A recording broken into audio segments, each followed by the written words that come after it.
Bismillahirrahmanirrahim. Assalamualaikum warahmatullahi wabarakatuh. Bersyukur kepada Allah dan mengucapkan alhamdulillahirabbil alamin. Bersalawat kepada Rasulullah sallallahu alaihi wasallam dan mengucapkan Allahumma shalli ala sayyidina Muhammad wa ala ali sayyidina Muhammad. Yang terhormat Bapak Dr. Hamzah Hadi PD selaku pemimpin utama dan melengkap ketua dan tim penguji. Yang terhormat Bapak Adifuddin SPD MPDI selaku pemimpin pendamping dan melengkap sekretaris tim penguji. Yang terhormat Bapak Dr. Handes Marsi Muhammad MAG selaku penguji 1 melengkap sebagai anggota. Yang terhormat Ibu Nur Hasanah MPDI selaku penguji 2 melengkap sebagai anggota. Baiklah, pada pagi hari ini peneliti akan memaparkan hasil penelitian yang berjudul implementasi metode Jibril dalam pembelajaran ilmu tajwid di Pondok Pesantren Tabligh Kuala Lumpur. Adapun latar belakang penelitian ini adalah masalah kesenjangan antara harapan dan kenyataan. Harapan peneliti santri mampu membaca Al-Quran dengan tartil sesuai dengan ilmu tajwid yang baik dan benar. Namun kenyataan di lapangan masih banyak para santri yang tidak mampu membaca Al-Quran dengan tartil sesuai dengan ilmu tajwid yang baik dan benar. Pelaksanaan metode Jibril sesuai dengan langkah-langkah pembelajaran yang diterapkan oleh Kiai Haji Bashir Alwi di Pondok Ilmu Al-Quran Sinusari Manang. Namun kenyataan di lapangan tidak sesuai, salah satunya dan ustadz yang tidak memiliki ijazah langsung dari Pondok Ilmu Al-Quran bahwasanya yang layak mengajar Al-Quran dengan metode Jibril, dan juga yang selalu bergantian di setiap tahunnya karena guru yang mengajar adalah tugas dari Jawa.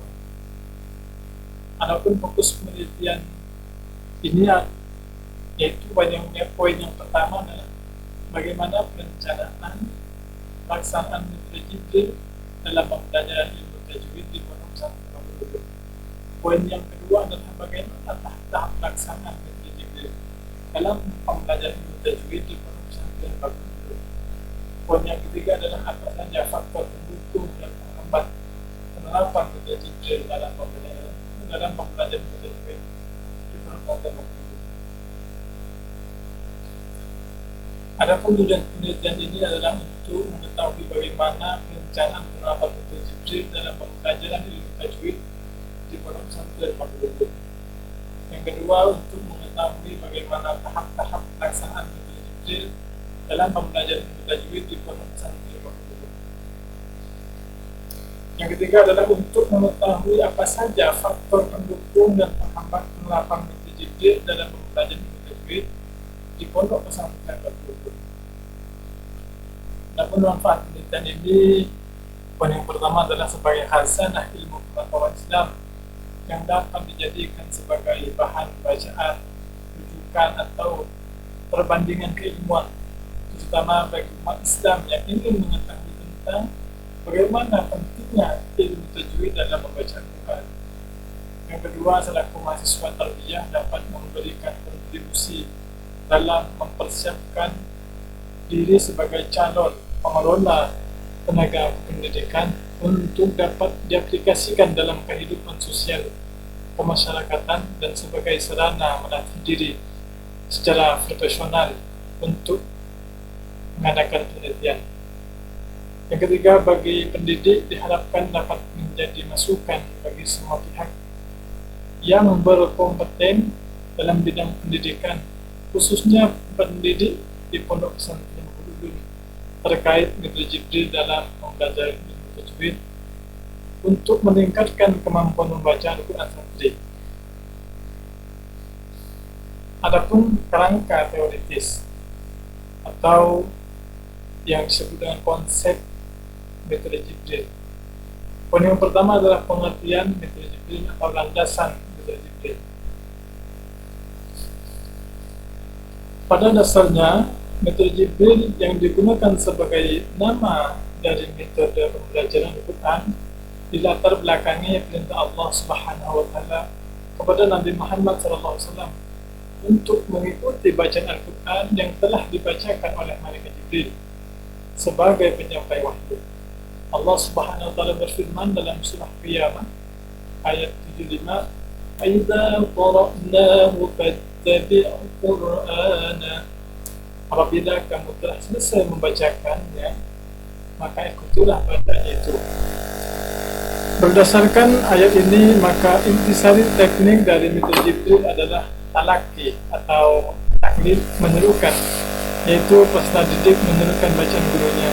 Dengan demikian, metode Jibril bersifat teacher centris, di mana posisi guru sebagai sumber belajar atau pusat informasi dalam proses pembelajaran.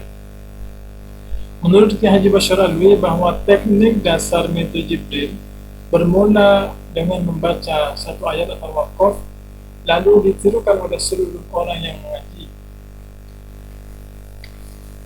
Guru membaca 1-2 kali, lalu ditirukan oleh orang-orang yang mengaji, dan seterusnya.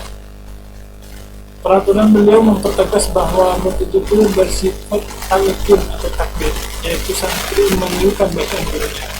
Dengan demikian, guru dituntut profesional dan memiliki kredibilitas yang mumpuni di bidang pembelajaran bacaan Quran dan bertajwid yang benar-benar. Guru Jibril menurut Nabi diadopsi dari Imam Al-Ghazali ketika beliau berkunjung ke Mesir. Beliau diminta untuk mengajarkan Al-Quran kepada masyarakat. Karena banyaknya yang mengaji, beliau tidak mengajar mereka satu persatu, melainkan dengan cara menyuruh satu orang membaca satu ayat yang lalu ditirukan oleh semua orang.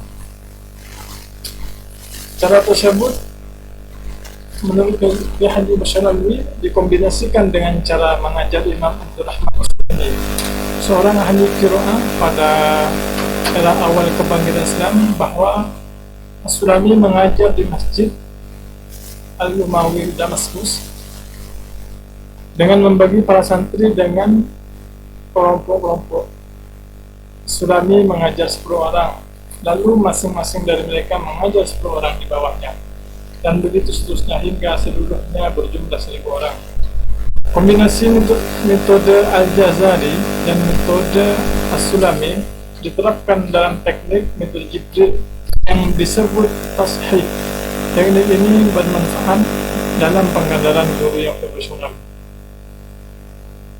Poin yang kedua adalah metode Jibril, tartil, dan tajwid.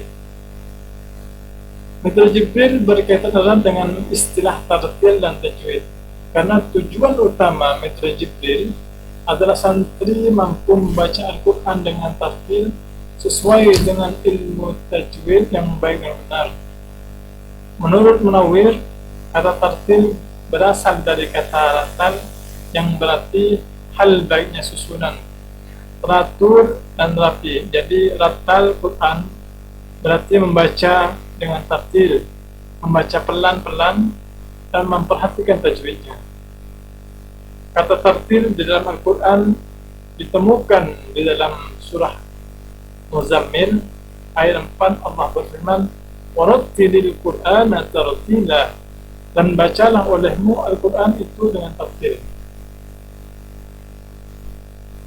Selanjutnya adalah karakteristik metode Jibril. Metode Jibril mempunyai karakteristik tersendiri dalam penerapannya, yaitu dengan menggunakan 2 tahap. Yang pertama adalah tahap tahqiq, di mana pembelajaran membaca Al-Quran dengan pelan dan mendasar. Tahap ini dimulai dengan pengenalan huruf atau suara hingga kata dan kalimat. Tahap ini memperdalam artikulasi pengucapan terhadap sebuah huruf dengan tepat dan benar sesuai dengan makhraj dan sifat-sifat huruf. Yang kedua adalah tahap tartil, di mana pembelajaran membaca Al-Quran dengan durasi sedang dan bahkan cepat sesuai dengan irama lagu. Poin yang keempat adalah manfaat metode Jibril. Sebenarnya banyak sekali manfaat daripada metode Jibril, akan tetapi peneliti mungkin menyebutkan hanya salah satunya atau 3 macam saja begitu. Poin yang pertama adalah metode Jibril memiliki landasan teoritis yang ilmiah berdasarkan wahyu dan landasan sesuai dengan teori-teori metodologi pembelajaran. Dengan demikian, metode Jibril selain menjadi khazanah ilmu pengetahuan, juga bisa menjadi objek penelitian bagi para peneliti dan para guru untuk dikembangkan. Poin yang kedua adalah metode Jibril lebih memprioritaskan penerapan teori-teori ilmu tajwid, sehingga santri diharapkan mampu memahami dan menerapkan ilmu tajwid baik secara teoritis maupun praktis. Poin yang ketiga adalah metode Jibril kendati pendekatan yang digunakan bersifat teacher centris, akan tetapi dalam proses pembelajarannya metode Jibril selalu menekankan sikap proaktif dari santri. Selanjutnya adalah problem atau kekurangan metode Jibril. Setiap metode pasti mempunyai kelebihan dan kekurangan masing-masing. Adapun kekurangan daripada metode Jibril dari pihak guru adalah, poin yang pertama adalah guru tidak memiliki syahadah atau ijazah dari pondok ilmu Al-Quran yang menyatakan bahwasanya ia lulus dan berhak untuk mengajarkan Al-Quran dengan metode Jibril. Dengan demikian, skill guru dalam hal tartil dan tajwid kurang memadai. Poin yang kedua adalah pengalaman mengajar guru yang sangat minim, sehingga ia merasa kesulitan mencari solusi pemecahan atas problematika yang dihadapi dan merasa kesulitan dalam menerapkan metode Jibril.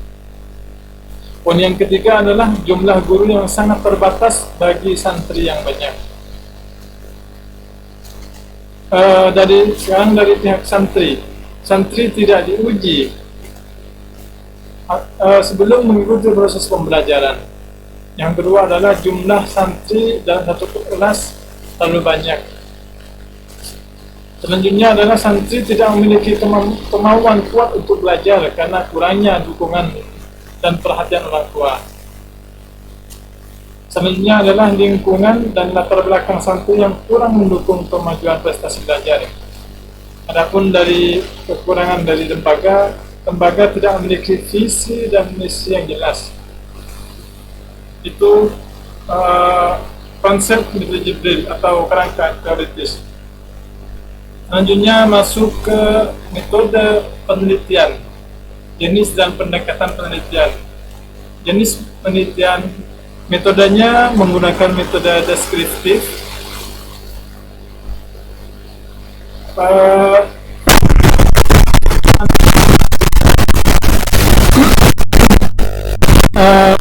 data deskriptif ini maksudnya data terurai dalam bentuk kata-kata atau gambar-gambar, bukan bentuk angka.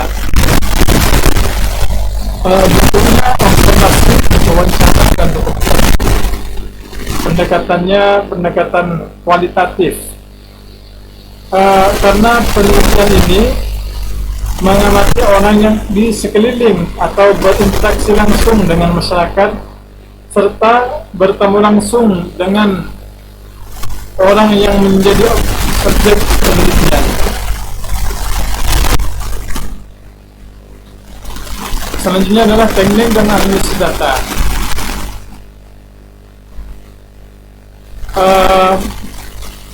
Pertama adalah pengumpulan data. Tadi sudah disebutkan pengumpulan data dengan cara observasi, wawancara, dan dokumentasi. Yang kedua adalah reduksi data, di mana reduksi data ini merangkum atau memilih hal-hal yang pokok atau hal yang penting. Selanjutnya adalah penyajian data atau display data, di mana data yang telah dikelompokkan dibuat sketsa kerangka atau diagram menjadi bentuk ringkasan yang terstruktur. Selanjutnya adalah verifikasi dan penarikan kesimpulan. Selanjutnya adalah teknik pemeriksaan keabsahan data. Teknik pemeriksaan keabsahan data di sini mempunyai dua teknik. Yang pertama adalah triangulasi, di mana di sini maksudnya adalah peneliti mencari data sebanyak-banyaknya sampai data itu jenuh. Yang kedua adalah member check, di mana peneliti mengecek kembali tulisan-tulisan yang mesti diambil atau tidaknya.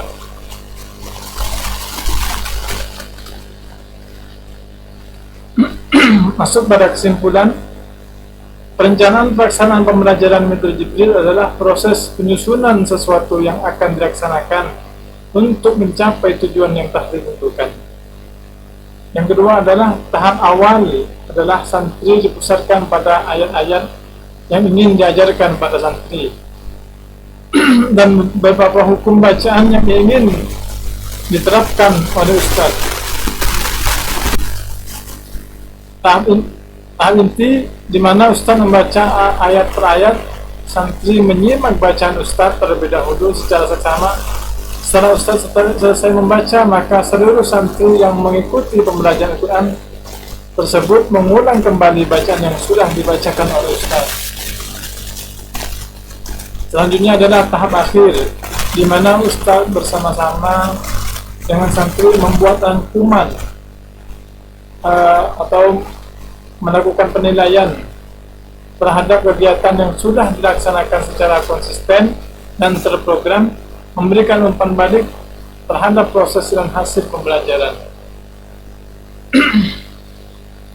Adapun faktor pendukung dalam pelaksanaan pembelajaran metode Jibril, di mana metode ini memprioritaskan teori-teori tajwid sehingga santri paham dalam melafazkan makharijul huruf dan ilmu tajwid. Adapun faktor penghambat dalam pembelajaran metode Jibril adalah guru yang tidak menetap atau setiap tahunnya bergantian, karena beberapa faktor diantaranya adalah kualitas guru dalam mengajar, dan guru yang tidak menetap karena guru tugas dari Jawa, sehingga mereka pulang dan hanya 1 tahun, sehingga guru yang mengajar tidak tercapai indikatornya.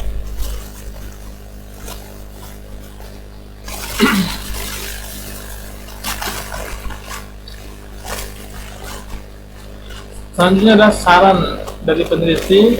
Poin yang pertama adalah selalu meningkatkan pemahaman mengenai metode pembelajaran ilmu tajwid. Poin yang kedua adalah kiranya penelitian ini dapat dikembangkan sehingga tidak terpaku kepada satu metode, akan tetapi dapat memformulasikannya dengan metode lain yang dianggap tepat dan sesuai dengan materi pembelajaran, sehingga tujuan pembelajaran yang diharapkan dapat tercapai. Perlu diketahui bahwa tidak satupun metode yang dianggap paling baik di antara metode lainnya. Tiap metode memiliki karakteristik tertentu dengan segala kelemahan dan kelebihan masing-masing. Suatu metode mungkin baik untuk suatu tujuan, materi, situasi maupun kondisi tertentu. Mungkin tidak tepat untuk situasi yang lain. Poin yang ketiga adalah agar para ustadz dapat lebih memahami keberagaman santri, baik dari segi kemampuan intelektual maupun pada minat dan motivasi dalam belajar, sehingga pendidik dapat menerapkan metode pembelajaran yang tepat. Mungkin itu saja yang dapat peneliti sampaikan. Kurang dan lebihnya mohon maaf. Wabillahi taufiq wal hidayah. Wassalamualaikum warahmatullahi wabarakatuh.